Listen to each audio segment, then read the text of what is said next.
मग चिंतनाला बसायला पाहिजे का? आणि चिंतनाला का बसायचं आहे? सर्व गोष्टीचा विसर पडायला पाहिजे. विषयी विसर पडला निशेष, अंगी ब्रह्मरस ठसावाला. शब्द पाठ झाले, पण अंगी ब्रह्मरस ठसवण्याची प्रॅक्टिकली केली का तुम्ही? बसून तो बघा चिंतनाला. तुम्ही चिंतन कशासाठी करायचे अगोदर माहीत पाहिजे. विषय विसर पडण्यासाठी, विचारांचा इतर विचारांचं येणं जाणं बंद व्हायला पाहिजे. इतर विचारांचं, म्हणून इंद्रिय निनिता भोगीचे बोला आधी झोंबीचे प्रमेय असे. मग आता सांगा तुम्ही बारीक जर विचार केला, प्रत्येक गाय म्हैस सर्वांना वाटतं मी आहे, मी नाही असं कोणाला वाटतं का?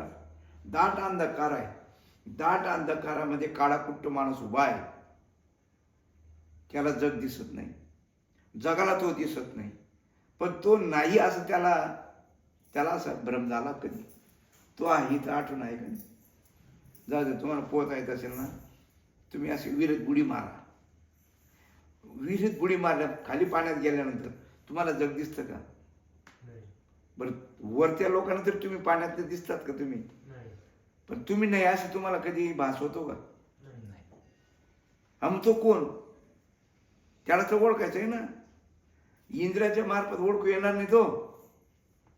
तिथे वास्तविक पाहता इंद्रिय जे आहेत, शब्द स्पर्श रूप रसगंध, आता हे इतर लोकांच्या डोक्यावर का जातंय? आणि मी डायरेक्ट कस काय होतो विषय? कस काय? त्यांना अगोदर स्वर व्यंजन मातृका, नंतर लिहिता वाचता काना विलांटी मात्रा, या असं जेव्हा त्यांना ते कळेल ना, तसं इथं सुद्धा बारीक जर विचार जर केला, हा विषय समजून घेणं काही विषय अवघड नाहीये. फक्त काय समजून घ्यायचं, काय समजून घ्यायचं.